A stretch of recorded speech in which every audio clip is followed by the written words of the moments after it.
This week on the Prereal Podcast, Chris Prefontaine. We chatted with Chris a couple of years ago. He has a 3 payday system that he's trademarked. I want to have Chris back on because this is the market where his program really smashes. I suspected that was the case. And boy, oh boy, is it the case. $100 million in transactions. Folks, give this show a listen. He has a ton of free content and giveaways. And it is a brilliant system where with very little capital, you can make the transition into acquiring real estate deals in any market and start taking down and building out your portfolio. I was real excited to have Chris back on. Wicked smart. He's wicked smart, but he's also the founder and chairman of Wicked Smart. Great system, folks. Don't miss this one. Chris Prefontaine. And we're also going to be making a big announcement in the next couple of days. We're going live and formalizing the investment side of the business, something we've worked on for many years. So you'll be able to check us out on prerealinvestments.com. But please check out this episode and we'll see you all soon. Are you ready to bring your real estate game to the next level? My name is James Prendamano. I'm the CEO and founder of Prereal. And over the past 25 years, I've closed over $1 billion in transactional real estate. Each week, I'm meeting with outstanding investors, high-performing individuals, and visionaries operating in the real estate space.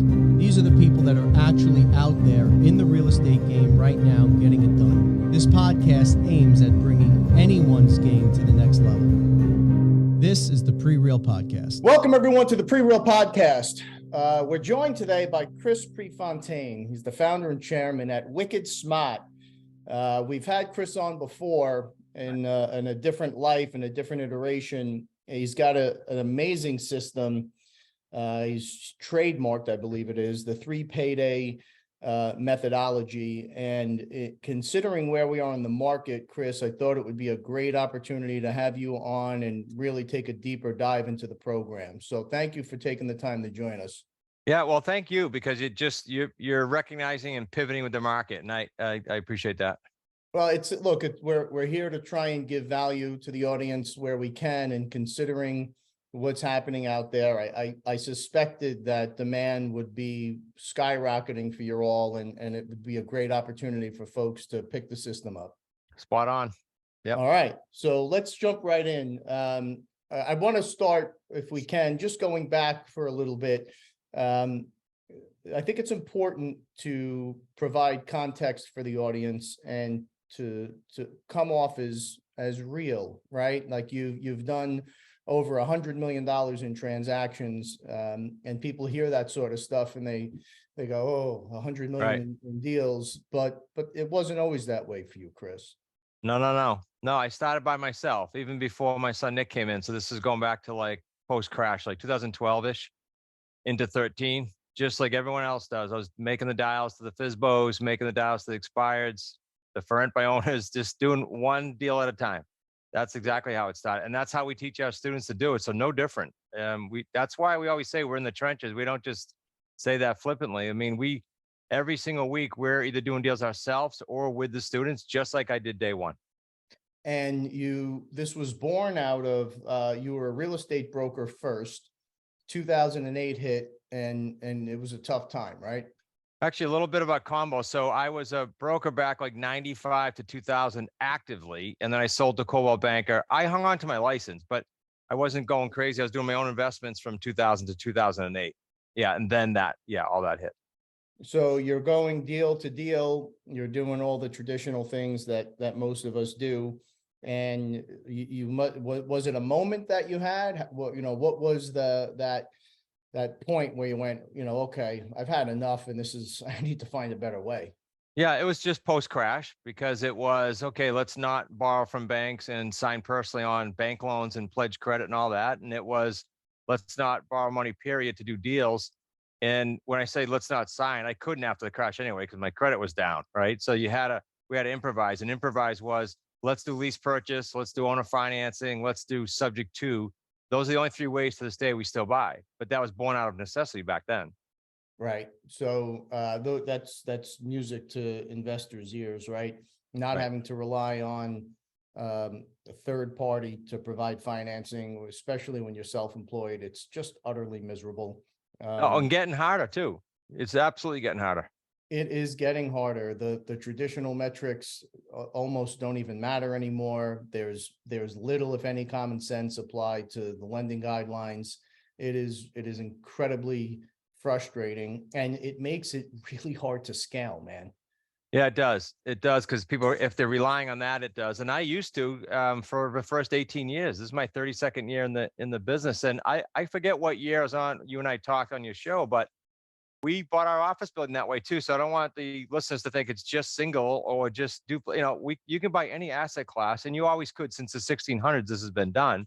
It's just that we've wrapped a support mechanism around it to stay with people and do the deals, because I think too many people go to seminars or watch it, do a course online. It doesn't tell you all the nuances, doesn't tell you what you're going to hit. So we try to tell them all that, and then they go out and they know how to pivot. So the core principles, and then I wanted to take a deep dive into some specifics, but the core principles of the program is that you're targeting folks who have a problem, right? That's step one, is identifying someone else has a need. They have not sold their asset and they are looking to take the next step. Traditional methods have failed. And now what? Let me clarify. So you got like the whole first half of that. Yes. So what you just described lends itself to either a sub 2 deal where we're buying and the loan stays in place because they just want relief, or a lease. However, I just alluded to my building. The other side of this equation is not just solving problems. It's helping them accomplish a goal that the conventional market wasn't able to do, i.e. my building was free and clear. The guy wasn't hurting. He wanted specifically owner financing for tax reasons and trust and planning reasons. And a lot of families do that with properties that they inherit, properties that are free and clear, and they just want proper planning. So they don't have a problem. They have a goal they're trying to solve. And usually it's, let's get my max price. As long as they give us the time, we can do that. So there's two edges to that. Okay, so that's an important distinction. Now, the audience or some of the audience is going to think, nobody provides owner financing in my market. They all say it. I get new students saying that. Our market that I just described, where I did the building, is we're on an island, 3-town island. It's usually an active market. I don't care what the general market's doing. And so he was getting realtors coming up to him and with full price offers. He didn't want that. He just had to understand what he did not want that. We have students in California to that point. I'm sure that's where a lot of the listeners might, hot markets like that. And the only deals he's doing, he happens to be one of our coaches now, but he started new. He was a gym teacher and a basketball coach. He's doing $1 million deals, owner financing, because you got people that just don't want to deal with the open market, or during COVID didn't want people in their house, or have 2 homes and just want to just be done and trust someone. Doctors, attorneys, these people aren't hurting financially. They want a better program. So yeah, you can do it in every market. Here's a stat. All to the people that might be thinking that, 1/3 of the properties in the United States are free and clear. 1/3. And presumably, I think we can at least make the assumption that if they needed the cash, they would have done a cash out, right? They would have pulled some money out. So these people are great with doing their price, your term. And they'll do it. And how do you find these folks? There's actually, okay, so we usually talked with, just like I told you, I started dialing years ago, the expired, the for sale by owner, the for rent by owner. You'll stumble upon some free and clear there, but you can buy lists. One of my favorite lists is out of state free and clear. So they're out, especially post-COVID, but it was always a great list. Might be a second home. That's just a matter of time before someone might look into that, So yes, that's an awesome list. So you're identifying these folks, and what's the program? What's the pitch? The simple script, this would be for anyone, even if they had, because you don't know yet what the underlying debt is, right? Let's say you didn't know they were free and clear. My simple script to almost everyone at the opening is, hey, James, I see your price is X, 500,000. If I can get you to your price, I haven't seen your home yet, but just hypothetically, if I can get you to your price, are you open to owner financing or lease purchase? Or do you need all your cash out now to go buy something else? Like if it's a family and they're trying to go buy another home, we're not the buyer. But about 38% of the people we talk to, James, are open to at least a conversation. And then out of those, you get about a 10 to 15% where you'll have in-depth conversations and see if you can solve that, whatever it might be, a goal or a problem. So if you are a traditional seller and you need to sell your asset to move on, this is likely not the program for them. Yeah, unless, especially if they have equity that they need to get out, right? If they want to sell it for debt relief and move on, they don't have any equity, great program, right? Because they don't care. They just want relief. But if they have equity sitting there, yeah, and they want to go buy something for, say, for a family home, they got to move to another town. They got to have all the equity. All right, they got to go conventional then. They All can't right. wait. So the market is there, a third of the country. I didn't know that. That's an outstanding stat. Of the properties in the country are owned free and clear. 38% are willing to have a conversation. 10 to 15% are in-depth conversations. And then it probably falls quite a bit to the deal maker if they can close or not. Exactly. Right? Okay. Yeah. So let's explain the system to the folks, if you will, in your words. Top down. Do you want to cover all three different ways? Let's live, and then we can see what you have for time. Let's live in the owner financing category for a minute, since we started there. Yeah. Yep. Because we gave them the stat, and if we leave them hanging. So here's what's interesting with the owner financing. Most of our deals are with the seller, getting them to their top number, as I alluded to, and doing so by making monthly principal only payments, not interest. Now I say most because, just a case in point, the building is a great example. All sellers won't do that forever. So sometimes you do kind of a hybrid where you'll start, I did it on the building, you'll start for about 18 months or 2 years with principal only. So it hammers it down. It's a great recession play, right? Recession hedge. And then after that, you take the remaining balance and then you amortize it over some kind of a schedule, or you tier the interest up over time. So you both win. That's the whole idea. That gentleman said to me, I don't do that. I do interest. Here's what I want for a rate. And I said, well, we only do principal. And we came to a happy medium where we split it up. We both won. So the audience has to be thinking, well, if it was worth the dollar amount that they want, they would have sold it. So where's the magic happen here? What's the missing piece? Two things. Number one, they're usually going to get a premium. So but more important on that deal I'm telling you about is, remember, he didn't want cash for estate and tax reasons. That's usually the catch with the people that are free and clear, and they get that. And let's picture this, James. Let's say they didn't want for trust planning reasons or tax reasons. That wasn't a goal of theirs. They just want price. And so, to your point, let's say they're on for $500,000. I'll just use that number. If I'm going to make monthly principal payments of, let's use a round number so we can discuss it, of $2,000 a month, do I really care if I pay a premium of, let's say, $10,000 on that price, when in 5 months I'm going to eat that down in principal payments? No. Especially if you get a 10-year term. It doesn't matter what the market does in 10, because 10 years is a long time. And then you get 5 months to eat that up. So now, ego-wise or whatever you want to call for their planning, they got top dollar for that property. Okay. So, but where's the second part of the transaction? Now that you've got this parcel, it's worth $500,000, or that's the price, or 510, whatever it's going to be. Right. $2,000 a month is what they want in payments. Okay. Now what? As far as the exit and the next steps. Yeah. So, okay, let's go with it doesn't matter what the term is. It could be 5 or 10. How we exit all these properties at the front end, because there's an advanced strategy. At the front end is rent to own. And it's very, very specific, because you and I can go on a lot of podcasts today or YouTube today and find educators saying, oh, just put a buyer in there with rent to own, and they don't cash out. It's okay. You get another buyer. And that might be okay for their legal agreement, but morally and ethically, it stinks. So we set up our buyers. It's complete inverse relationship. My son, Nick, has done this for years as our buyer specialist. Inverse relationship, meaning I will tell you that if you listen to them right now publicly, they'll say that about 20% of their deals get cashed out, tops, if they're good. Our default rate is somewhere between 2 and 7% tops. And that's because people are still going to have life events, regardless of how good we are at putting them into a mortgage ready position. So we set them up to win. There's a huge difference in that component right there with our community than anywhere else I see. So it is going to be rent to own. Now, if we have a longer term, let's say it's a 10, or we own the property sub 2 forever, we will say to the buyer, hey, if you can prove yourself over the next 2 years, you never miss a late payment monthly, you can get your deposit up eventually to 20%. We will then owner finance you. So now you turned a very lucrative deal into being the bank and having a super lucrative 3 payday deal. But usually it starts with rent to own. So that would entail, I would imagine, extensive vetting at the onset of the Yeah, all of buyer. it does. Yeah, it does. Absolutely. Yeah. So they've got to go through. So, okay. So there's 2 tiers here, just to keep it simple. The people that need credit enhancement, we look at everything. It's not someone who had a 30-year problem, can't run their finances. That's not a good buyer.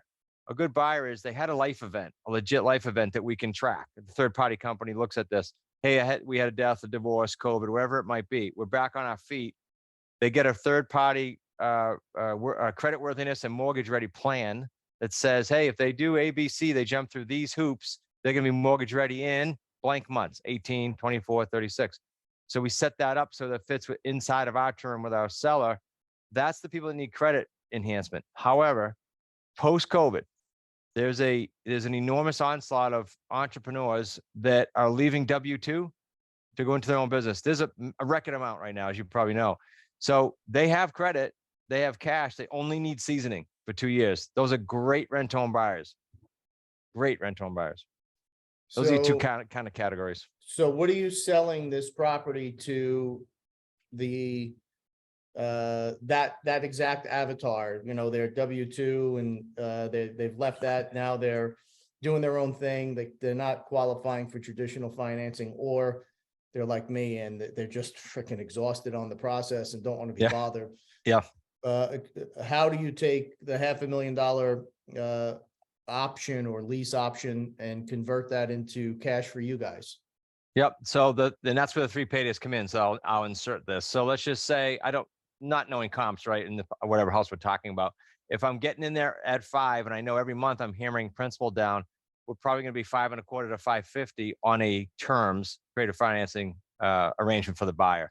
And they not only don't argue with that, they welcome that because they thought they couldn't buy, and we're putting them in a vehicle that they can actually act like a homeowner now. So payday 1 is they're coming to the table with their down payment. A lot of these W-2 people, James, don't even realize, because they're not in our world, they don't realize that they can't buy a home yet. They go to the bank with their 50, 60, 100 grand, and the bank goes, oh, no, we need 2 years of seasoning. Yep. So they put that down payment down with us. That's payday 1, non-refundable. The payment you and I used in our discussion was $2,000. So if I'm paying the seller $2,000, I might be at about 2,500.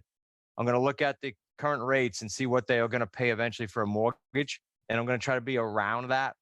I actually like to be a smidge higher so they have incentive to take me out eventually. So that delta between those 2 numbers, that's our payday 2. Okay. Then, so just to be clear, $2,000 a month is going back to our original seller. Yeah. You're taking a look and saying, okay, if it was a $500,000 purchase or a 525 purchase and it was a 10% deposit, at, if the rates are 5%, that's 6%, 6.5%, whatever it is, because you're not a W-2 borrower, your payment would be $2,650 a month. Exactly. So we're at $2,650, and now that $650 a month, that's payday number 2. Correct. Okay. And then payday 3 is interesting on the type we're talking about, especially because let's say we only went to 5.25 on this. We didn't go crazy on the markup. So it's 25 grand sitting there. Well, every month, 2,000 came off the principal. So if they had a 36-month term, that's $72,000 that came off of principal. You just picked up another 100 grand almost, 95 or whatever it comes to, 97 grand on payday 3. Just by principal pay down and markup. So that's why you're insisting on principal with your initial seller. Yeah, okay. Even if it's short term, and then you convert. Okay, so you're taking their 2,000 because they're paying you the 2,650. You're taking the 2,000 from your tenant option buyer, and you're using their $2,000 to pay your seller back. And because that's a principal only deal, you're actually taking $2,000 a month off of your principal balance every month. Yep. Okay. Yep, every month. So if you went 3 years, like you said, that's 66 grand, or no, that's 72, 73, 74,000. Yeah. That comes off, and that was their money. So payday 3 is what appears that you're only making $25,000. You're making close to 100 because Exactly. that you're paying it down with the other guy's money. So I'll give you a metric on this. So simple, because most listeners, this will apply to. If you're purchasing a house that's free and clear for at least 200 grand, I'll use round numbers or up, and your monthly payments at least $1,000 a month principal or higher, and you get at least 4-year terms, just 4 years. That's a 6-figure deal, all 3 paydays. Wow. Every time. As long as you plug and play those metrics. And the deal you're making with your seller on the first leg, is that a lease option, or is it, or are you taking title at that point? How does the mechanics of that work? In the one we just discussed, we buy it. We take title. Yeah. And we usually do so with no money down. So you'll have to, it's the only time we come out of pocket. So for a new student, they might wait till they get a few deals. We'll have to pay the transfer tax for the seller. If it's a state, most states have it, because you can't expect it to go no money down and then they pay their own transfer tax. That would be insane. So we do have a down payment, if you will, but it's going to transfer tax. Small. Okay, so you're taking title at that point, and it's just a standard note. Now you have possession of the home. Seller is, for all intents and purposes, out of the picture. Yeah, they're Right. bank. Yep. They're gone. And are they requiring significant deposits from you? No, like most of them are no money down. I'll give you there's always exceptions. We did a home, you're in New York, so you know the area. We did a home in Cape Cod. We've since sold out of this, but it was on a bluff overlooking the open ocean. We actually bought it from a realtor who worked out of the Boston market, who couldn't sell it, but also had, an ill mother and some other circumstances that we were able to help her with. So $945,000 purchase. She was free and clear, $2,500 a month principal only. We put $8 grand down. That's like an exception to how we usually do it, but still $945,000 home, we put less than 1% down. Wow. But we solved her challenge, which was she wanted to stay in the house a little while, help her mom, etc. So again, all we're doing, people say, how do you convince? You don't. You ask intelligent questions, you listen. If you can solve or help them accomplish a goal, great. And if not, you move on. You're just looking to help. That's all you're doing. Are most of these sellers attorneying up and going through a formal process, title, all that good stuff? Yeah, good question. If we're buying on a financing or subject to existing, yes, because it's a transfer. When we do a lease purchase, no, they don't, usually it's simple paperwork. That is fascinating. And I guess it's a matter of wrapping your head around. And we had talked about this before. You get into this groove and this pattern, and you're so used to doing things your way that you forget to take the time to look around and understand that there's what your goals are not your client's goals, right? Like that is mistake number one I see agents make. They're constantly projecting their opinions and their goals onto their clients. And most of the time those things don't align, and it starts to sour the relationship straight away. Yeah, because they're looking for, you said agents, it could be the agent looking for the listing, or it could be an investor looking for a deal, and they get in their own way. All you can do is focus on the seller, and you'll be much better off. They feel that, they know that.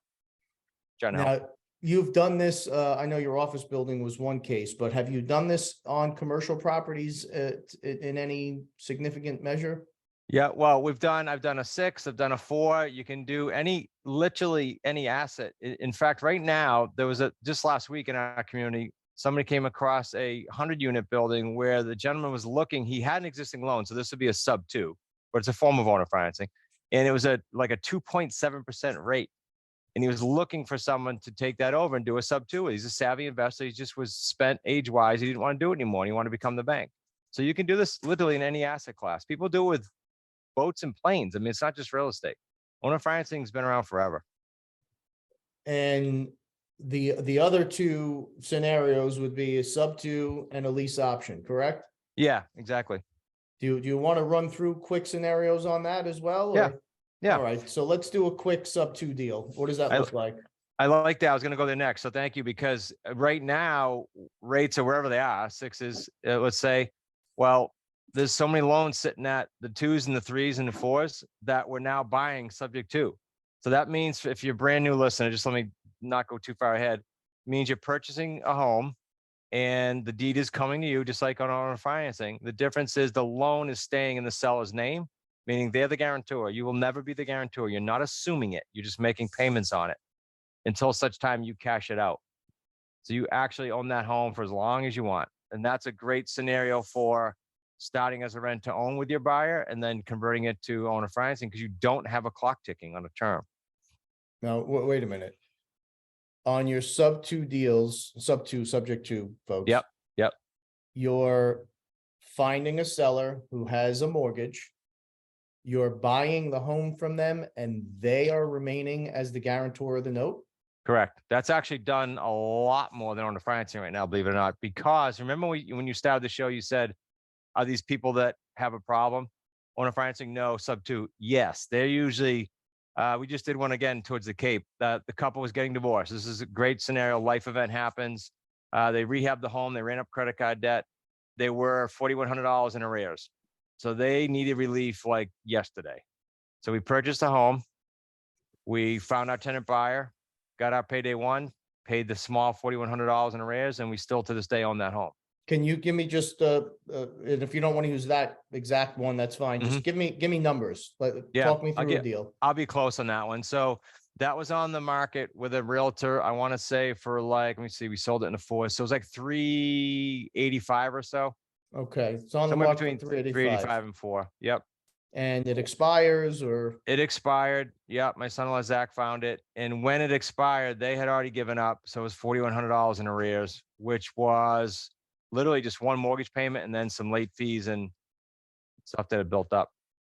Okay. So you find this expired, you call them up, and what's the pitch? How are we doing this? What's the structure?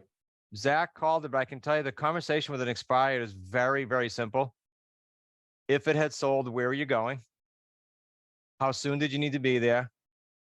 And what if it doesn't sell? Because now they already didn't sell once, right? When you ask those questions, I don't care what status the seller is, you get the whole scenario. Where are you going if it sells? How soon do you need to be there? And what if it doesn't? What's your plan B? When Zach called them, though, they jumped right to, we're in arrears. One of the spouses was on the deed. One was on the mortgage. You know, it was just a mess. They weren't talking. One was out on Block Island and one was somewhere else out of state. And so all he had to do was solve for that 4,100 and move quickly, and we could. We also knew, James, important to know, a lot of these deals are contingent upon finding that buyer, just so your listeners don't think, oh man, I got to take on all this stuff. No, they're usually contingent upon finding a buyer. But if we know the market real well, this is in our backyard, essentially, and that price range is a very, very hot price range. We knew that would pop before the agreement even got done to close the deal. And it did. We found a buyer before that thing even got to the closing table. So what are the mechanics of this though? Because I'm still missing some pieces. They have a mortgage. Yeah. So are you taking title in this instance? Yeah, we took title. Attorneys run it just like a regular settlement statement. So picture a settlement statement where you bring new money to the table and a bank shows up there, right? Mm-hmm. You know, XYZ mortgage company brings new money to the table. A settlement statement's generated the exact same prorations. Everything happens, buyer and seller side. However, where that new money would show up, it says subject to existing loan with, list the bank, and it lists the existing balance right there that day. And that balances out the settlement statement. Are you taking title here? Yes. So how is the bank, the bank is essentially losing their collateral, no? No, because the mortgage stays on there. With all that stays in place. The title changes. The collateral doesn't change. So the guarantor. Well, the guarantor stays. Guarantor stays too. Everything stays in place. See, all the bank would see, let's go there for a second, actually. All the bank would see is that perhaps there was some family planning or trust work done, because we're going to take that in a, let's say it's 123 Jump Street. We're going to take it in 123 Jump Street Family Trust. It provides a little bit, another layer of anonymity, and the banks back in, gosh, I think it was way back in 82 or so. They came out with the Garment St. Germain Act that did not trigger a due on sale if you did trust planning and family planning like that. So that's why we do that. Now, you're not actually putting it in a trust, but that's the name of the entity. You can do entity or trust, depending on what the attorney wants to do in that state, just so we don't get too detailed. Yeah, because I'm not an attorney. Yep. Okay. So, and by the way, that's important to say, James. Because you can call. I called for a student in Jersey recently, right near you. 4 attorneys, 4, who said, "Oh no, you can't do that here." I said, "Guys, this doesn't sound right." So I called our attorney who operates in 32 states, and she said, "Of course you can. There's tens of thousands of them done every year in Jersey and New York." So we just had to find someone that does these all the time. So that's for your listeners to know that when you find the right attorney, you're fine. Don't let someone tell you can't find someone that just does these, and they'll tell you what you can do and what you can't do. Now, is that part of the program? Is there a network of professionals that we can tap into? Yeah. We actually have a find attorney service, but then we finally, after it was a lot of years, we found this one that is in 32 states. So deals with a lot of our associates that we do deals with. Okay, so you're getting legit title insurance. Oh You're yeah. actually getting title. Yep. It's just the collateral is remaining, the guarantor is remaining. Right. It's set up where it is in a trust, maybe not in the trust, but it's set up as 1, 2, 3 family trust.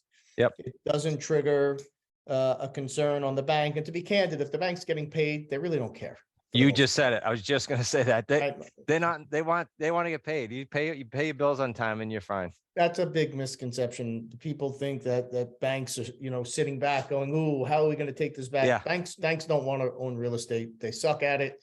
Right. And it seldom And they know they plays do. to their favor. Yeah. It took a few cycles for them to get it, but they get it now. Yeah. They don't want to be real estate owners. It's too costly. Yeah. It is. Yeah. And it's a different standard they have to adhere to. It's a lift. So, okay, we're going to buy this deal. It was on the market for 385. What are we paying for it? We actually took it for just the existing debt. It was like 367. And the caveat here was the husband, because they ran up debt rehabbing this thing. They may have watched a home network channel special, but they ran up personal debt, and the husband said, "I'm not signing off unless that gets paid." So what Zach did with them very, very strategically was he said, "Okay, it was like I want to say $8,000. We'll pay that in installments over the next." I think he did quarterly payments of like $2,000.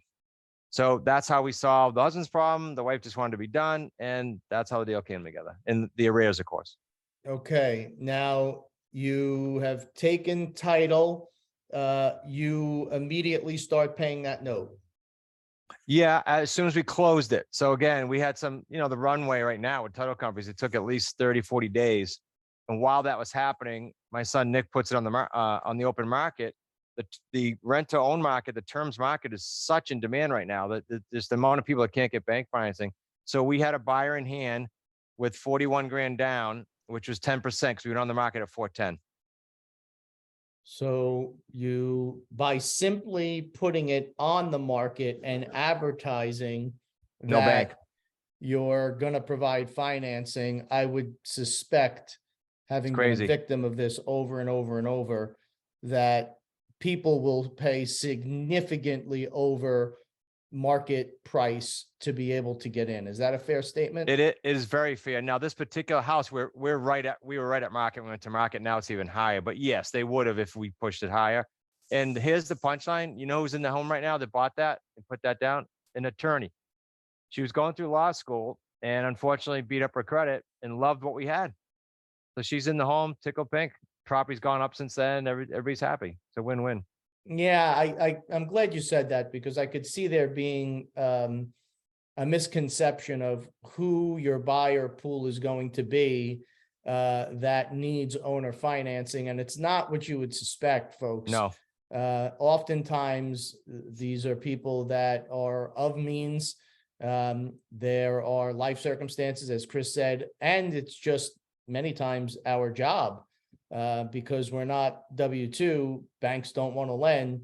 And I mean, it is a wicked hassle to have to go through that process, man. It's just grueling.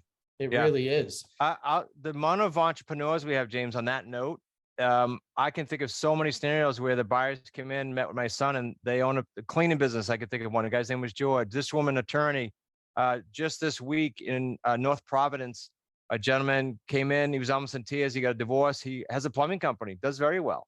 But, to your point, they're not going to finance him today. So you take this deal down at 367, you're selling it at 410. You had the arrears and you have the closing costs. So what are we talking about? 25, 30 grand you're netting on payday On the one? mark up, and then the principal paid on that one because the loan was pretty well in place. I want to say it's like 480 a month or so. That's pretty good. You know, 6 grand a year. Okay, and you're then doing the same thing that we did in scenario one.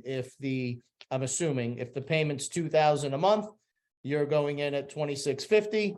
You're keeping that 650 while you're continuing to pay down that initial note. Correct. Yeah, Now- the numbers on this are like 21 and change PITI, and she's paying us 25 and change or 26 and change. It's about $500 payday two every month too. Okay, now in this scenario, it's not a straight line pay down though, because it was a loan that was already existing. It's Right. amortizing per that schedule. Right. And I guess you just marry up your terms with the terms of the note, or do you shorten that up and try and get them out in 5 years, 10 years? What does that look like for you? Good question. Depends on where. I'll tell you what we did, but it depends on where the student is. Like if it's their first deal, would we try to keep our finger on the pulse and cash them out sooner? Probably. With us, we have enough deals going on. So with her, for example, she was one that we offered her after we accepted her, and she thought, okay, I got to eventually go for financing and go through that whole hoop. We said to her, look, if you can stay on time for 2 years, the scenario I gave you earlier, and you can bring your payment up from the 10% to the 20, we will own or finance you. So there's no pressure. They love that. And so then we would have to marry the terms and make sure everything works with the amortization. But when they're in the house prior to that, James, they're just paying a lease payment. They get no principal credit until they get financing. So you're not selling this to them now, they're signing a lease option Yeah, rent to own. Yep. and you're requiring a portion of the down payment now? Oh yeah, they can't get in the home unless they watch videos on our site that kind of pre-educates them before they get to Nick. They're gonna know that, okay, if everything looks great and solid job, solid, everything checks out with the third party, we prefer 10, but you'll get in the house for 3 as long as there's a schedule to get it up to 10. Tax refunds, retroactive pay. We had a sergeant, for example, in the state police that had retroactive pay, and he said, hey, I'm getting that in October. I'll give you this much, So we'll schedule it out so they get more and more vested in the home, and we're setting them up to win, because at the end they can't have 3% and then the bank tells them, oh no, remember I told you need 10% or whatever it might be. We have to make sure that's in sync so that we set them up to win. So those payments are in addition to the rental payment. Yep. Oh yeah, they gotta do that up front to get in. Because then if you don't, you're asking for trouble. We've been there. You have a glorified renter who Yeah. someday has a dream to buy, and it's not the same. No, They you don't want treat it like a vested. buyer. Yeah, you want Yep. people that are vested, that have a goal. They want to own the home, and you're providing a hell of a service here. You're giving them the opportunity to get into a house they otherwise could not afford, or not that they couldn't afford it. They didn't have the structure to acquire the home. You're allowing them to get in at a fraction of what the normal down payment would be. You're taking their rental payment. You're putting it through a program that is bolstering their credit, because you could report rent payments now, right? And it Yep. counts to fix your credit. And you're taking throughout the course of the year, 2, 3, 5, whatever it is, events, tax refunds, like you said, bonuses, where you're clawing 1 or 2% out every year toward that initial down payment to get them to that 10%, so that within that prescribed period of time, when you're ready, you can actually get them traditional financing at that point. Exactly. And that's when you're being taken out and the balance of the payment is occurring. Exactly.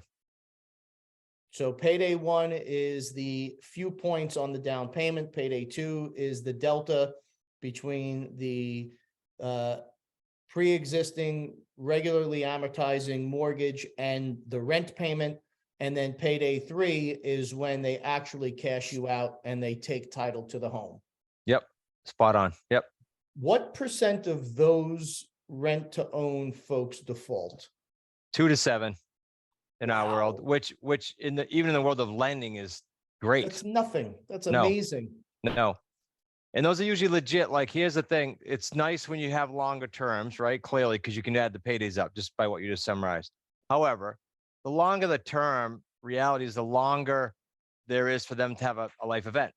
and things can happen. So you got to kind of balance that and make it a win-win. That's when things come up. Like, COVID, I think at that time, we had a lot of properties. We had like 60 something properties, and we had 2 defaults. I think it was 2, maybe max 3 during COVID. That's really good. Now, why is that? If you have landlords listening, because they're buyers. So just like when they were paying a mortgage during COVID, if they could, they paid it. Right. They didn't try to skip out. Whereas renters said, oh, rent assistance, and they could take advantage. But a buyer can't do that because we have to report their payments when they go to get qualified. You can't say, oh, I took advantage of that, I stopped paying. It's a different mentality. So you guys performed okay through COVID. Awesome. Yeah, awesome. Wow. Okay. What's scenario 3 now? That's just a lease option.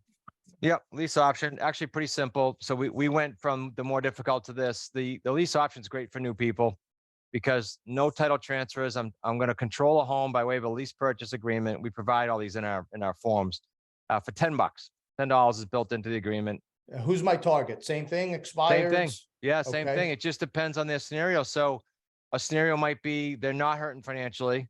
They have underlying debt. They have a little bit of equity, and they're not so keen to sign that over to for sub 2, right? They don't know you, so that the trust level is not there.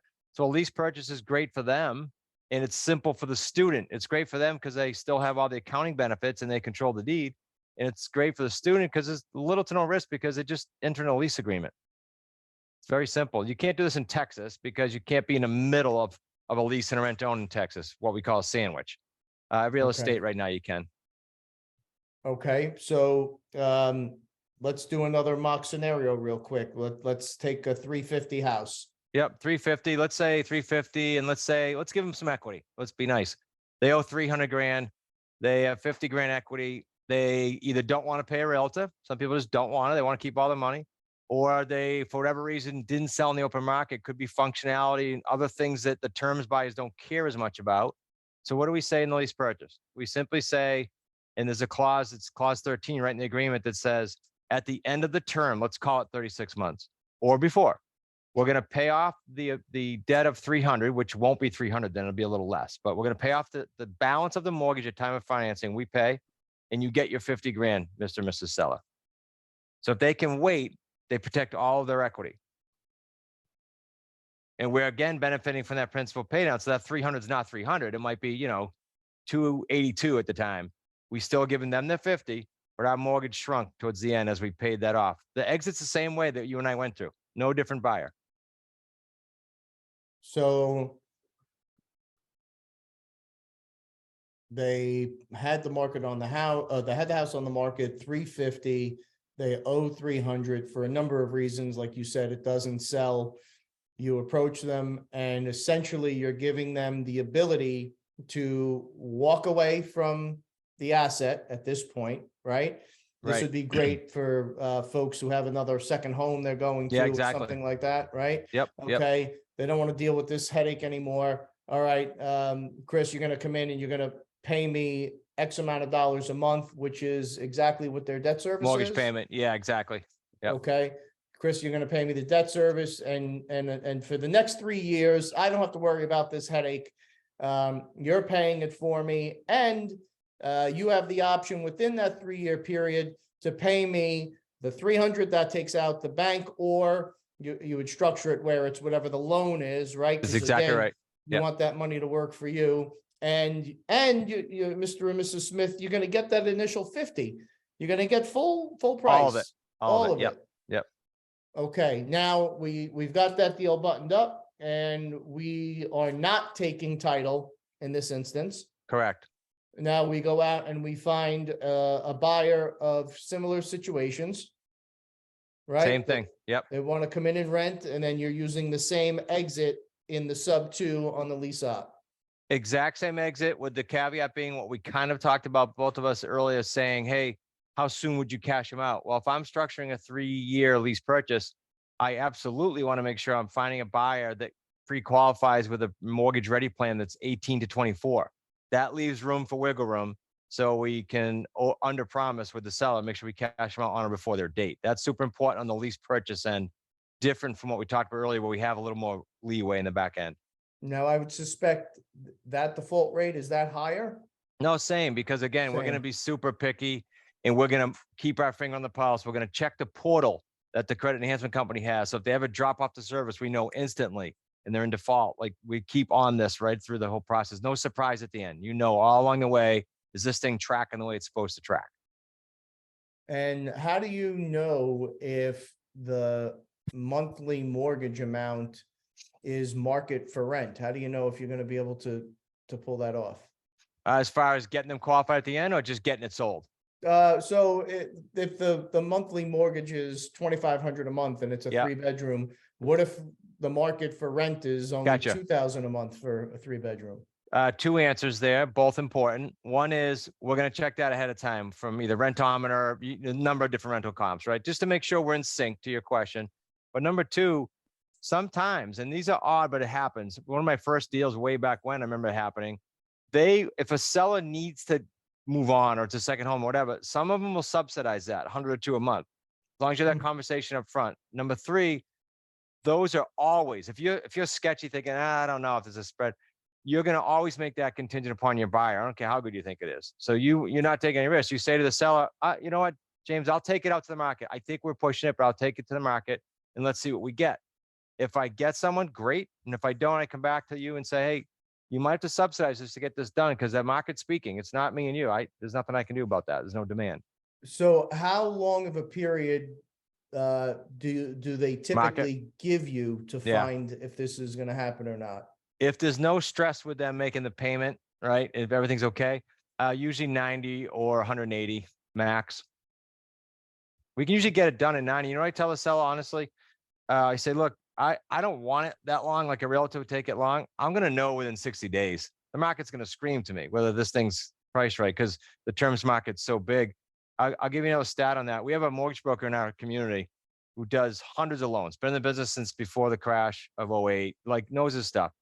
He said right now, 17% of his applicants are getting qualified for loans. 17. So the demand's there. So you're going to know in 60 days whether you're going to sell this thing or not on terms. And not only is the demand there, I think the demand does nothing but go up from here. You've got so many things at play, the decentralization of the big cities, people shifting from W-2 to 1099, banks, we're in an inverted curve now, which means rates are going to be coming down in the future. And as rates come down, banks even further tighten the reins. Banks don't want to lend as the rates are on the way down. It's happening right. Yeah, it's happening. Wow. So we've got communities, because of everything you just stated, statistically and just factually, we've got 3, I think going on 4 communities right now of companies you probably know, like large companies that are doing wholesaling, flipping. They have coaching programs, and they're calling us saying, and they're even going to speak at our events because they're saying, okay, I don't know what to do with the students. Like, the margins are shrinking, the demand's shrinking, these cash deals. So they're coming to us and saying, teach our students how to do creative. Sure. And that wasn't the case for a lot of years. So it's the demand now is pulling from all directions. Yeah. I mean, this is a perfect storm for you. Yeah. And again, why I thought it would be perfect to have you back on. So I appreciate it. No, I appreciate it. So when you're coaching these students up, are you recommending that they stay in their geographical market? Is this something that you should only be doing where you're located, or is there decentralization potential here? Yeah, great question. Only because a lot of niches, as you know, teach, and rightfully so, teach like strategies where they go in time markets. We tell them to stay within 50 miles of where they are. Okay. Unless they're out in the middle of nowhere, they might have to expand that. But there's enough deals there, James. Like, picture the ones we were talking about. Do you really need to do 15 or 20 of those a year? No, there's plenty of deals in your marketplace to be quite happy with running your business at whatever level you want to run it. And is there any market that you would say, if a student came in, you would say, this isn't going to work there? Okay, it's not a matter of not working. It's a matter of how hard it's going to be. Meaning, if you're smack dab in the middle of a city that's still hot market, or like after the craziness of the onslaught of COVID hit and then everything got hot, it wasn't that you couldn't do it. It was you had to speak to more sellers to get the same deal.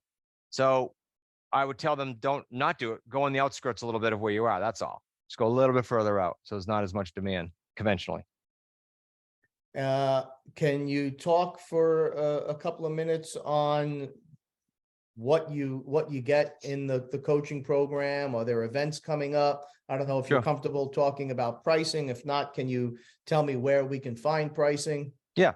A couple things. So the events are twice a year. So no matter when they're hearing this, the Wicked Smart Summit runs at the end of March every year.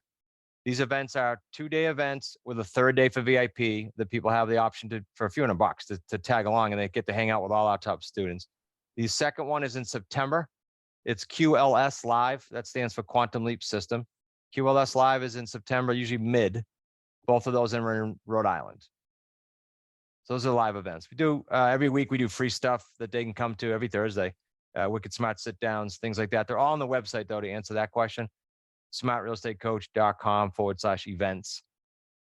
Because we're big on free, James. I know there's a lot of shiny objects in the industry. We'll give a free book away here in a second too, but I want people to go on YouTube, look at 240, might be 250 now of what you and I just talked about. There's that many deals posted. We whiteboard them. We show you the ins, the outs, the good, the bad. Go look at all that. If it's a niche you want to get behind, great, then come hang out. But if not, at least you did your due diligence for free. And this is available. They could actually see those deals on the website. They can see them on YouTube. Go on YouTube and type in Smart Real Estate Coach. There's 3 playlists mainly. Deal Structure Sundays, 200 plus of them for the last 200 plus Sundays. There's Motivational Mondays and there's Q&A Thursdays. 3 a week, every week. And is that, so if we want to sign up, are we signing up for those events, or is there other coaching intermittent that goes along with it, or is it packed into those 3 days? Good question. No, you want to be at the event, whether you're with us or not, right? Just because you have a chance to meet the family and meet the coaches and camp out. But to answer that question, there are coaching programs running from group coaching that runs only 90 days all the way up to working with a certified coach. So they're literally calling your buyers and sellers with you and consulting you right through the deal. Cause this is where people get in trouble. They go to a course and they go, I didn't know all this was going to happen. Yep. And then myself and Brian O'Neill, one of the top students, coach one level that's sort of almost the highest level. And then I coach 5 sort of very, very privately above that level. So this thing runs from, 6 figures all the way down to a couple grand. Just depends on how aggressive you want to get. So, but to put an ROI to that, which would be important actually, the ROI on that, these deals you and I are talking about, as you probably already figured out when we talked through the numbers, they range the 3 paydays from a low of, say, I'll be very conservative, low of 40, 45 grand, high of $250,000 per deal. So you're learning a skill set that you haven't for life. How many of those do you really need to do to get a really cool ROI that's comfortable for you? Everybody's different, but they're very lucrative. And it's an incredibly low bar. Like there's no massive barrier to entry here. No, it's not like you're buying. Yeah, it's not like you're buying. You're not putting up massive amounts for properties. This is fascinating stuff, man. What's the website again? smartrealestatecoach.com. And I told you at the beginning, if they want to go, I'll give them so don't forget that if they don't mind listening to you and I from New England, I spend an hour with them on a free master's class. Just go to it. And so there's no one bugging you there. You're watching it on your own. It's at smartrealestatecoach.com/master's class. That's it. Just go camp out. You'll get kind of like the A through Z. Whereas you and I were going through case studies. We have case studies. We show you the numbers. You can follow it a little bit easier than, verbally. And is that how we get the giveaway for the book? The book is at Wicked Smart Books, wickedsmartbooks.com. And for your show, it's /Prereal. All right. As always, folks, all of the links will be below in the episode guide. Chris, congratulations on all the success, man. I'm glad that you're still smashing, and I'm going to try and see if I can't make it work. March is too tight, but September, I want to try and make it out there. I'd love to connect with you. And I think this is a fascinating, another tool to have in the tool belt, man. This is a great way to help achieve that financial freedom that we're all running down. I appreciate it. I will see that the team gets you a few VIP tickets. And if we can help in any other way, obviously let me know. I appreciate you having me on. I really appreciate it, man. Chris Prefontaine, Wicked Smart, folks. This is real stuff and a real story, how a real guy is out there crushing it in a really creative way. Congrats again. Thanks, buddy. Appreciate it. Thank you. As always, everyone, please stay safe.